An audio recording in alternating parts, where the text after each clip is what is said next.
Imagine standing in a world lit not by electricity but by fire. The scent of incense drifts through marble halls, gold glimmers from every corner, and silken banners flutter in a warm breeze. Outside, the streets are alive.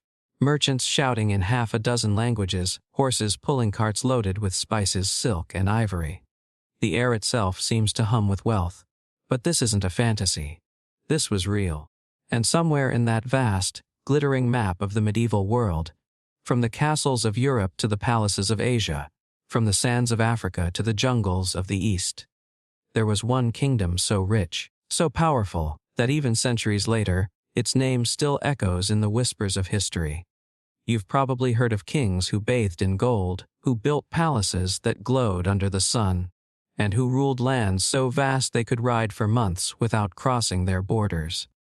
But what if I told you there was one kingdom whose riches made even the most powerful European monarchs look like mere beggars?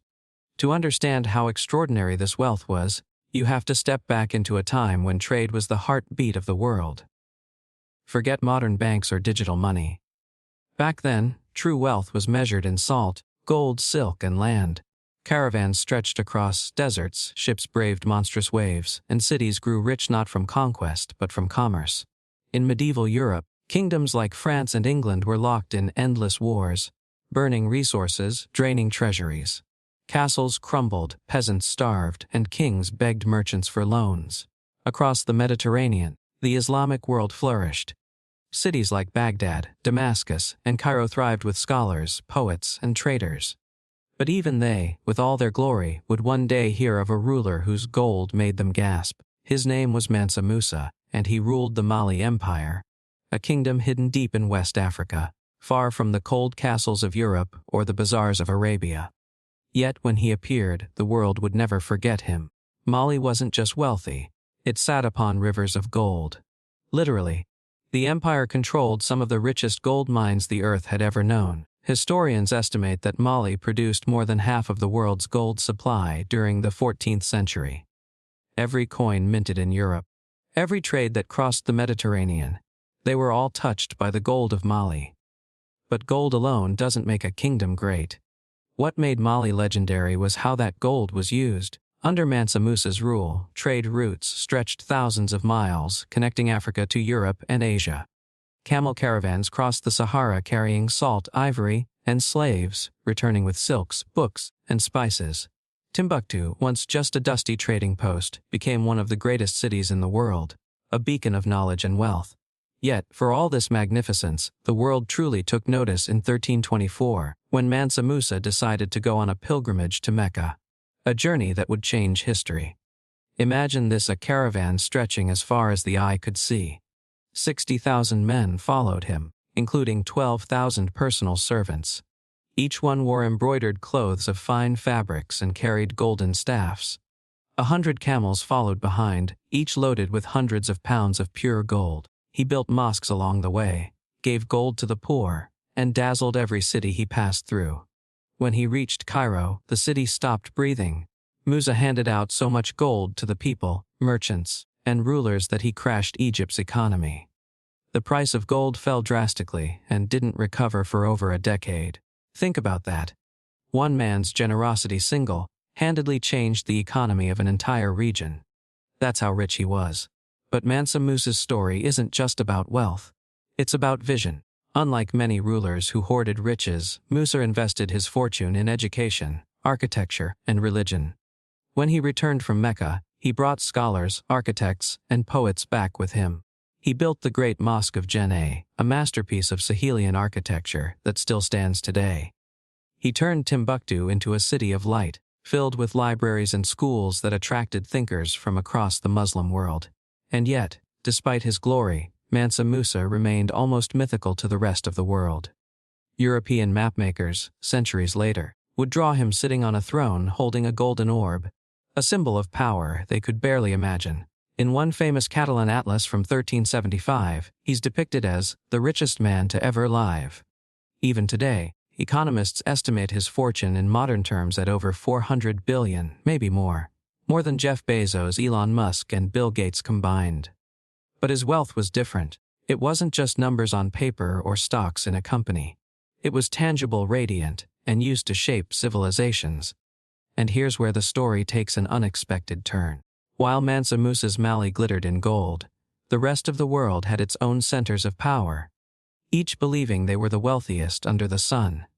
In China, the Song dynasty had already pioneered paper money centuries before Europe would even imagine it. Their capital, Hangzhou, was described by travelers as the most beautiful and prosperous city on earth, filled with canals, markets, and dazzling palaces. The Chinese economy at its peak accounted for nearly a quarter of global GDP, an unthinkable number for the medieval era. Meanwhile, in the Middle East, the Abbasid Caliphate had built Baghdad into a jewel of civilization. Known as the City of Peace, its house of wisdom gathered the greatest minds of the age, scientists, philosophers, and mathematicians who laid the foundations of modern knowledge. Wealth here wasn't just gold. It was intellect, art, and influence. And in Europe, the Byzantine Empire, long before it fell, was the powerhouse of trade and culture. Its capital, Constantinople, gleamed with mosaics and marble, the meeting point between East and West. The Byzantine gold coin, the solidus, was so stable that it became the international currency for nearly 1,000 years. But still, none of these empires ever matched the raw, breathtaking, earth-born wealth of Mali under Mansa Musa. What's astonishing is how little of Mali's story survived. No grand monuments of marble, no sprawling ruins of stone. Just echoes carried through desert winds, written down by travelers who couldn't believe what they'd seen. Some say his empire stretched so vast that it took months to cross it. Others claim his descendants squandered the riches, and the empire slowly faded into the sands. But imagine for a moment being alive back then. You're a merchant from Venice, hearing rumors of a king who gives away gold as if it were dust. You cross the seas, dreaming of riches beyond imagination. And when you finally arrive, you find cities built from clay that gleam like gold under the setting sun. Markets overflowing with salt, ivory, and fabrics from every corner of the earth. The people are educated, the streets peaceful, the rulers wise. You'd think you'd stepped into a paradise crafted by human hands. And that's exactly what Mali was. Not just rich in gold, but rich in soul. A civilization that understood that true power doesn't come from greed, but from using wealth to build something greater. It's strange, isn't it? Today, when we think of medieval Africa, most imagine tribal wars or barren deserts. Yet the truth is far more majestic. Kingdoms with universities before Europe had its renaissance, scholars writing in Arabic and local languages, astronomers studying the stars, and rulers trading with the farthest reaches of Asia. The medieval world wasn't a story of Europe alone. It was a network, a vast web of trade, faith, and ambition. Gold from Mali financed Mediterranean trade. Silk from China clothed nobles in Paris. Spices from India flavored the meals of sultans in Cairo. The world was connected long before the internet, long before globalization. And in the center of that web, shining like the sun, was Mali. When Mansa Musa died around 1337, he left behind more than just wealth. He left a legend, one that still challenges how we see history. His empire may have fallen, its cities buried by time and dust, but the idea of Mali, a land of learning, peace, and unimaginable prosperity, endures. Historians still debate how rich he truly was.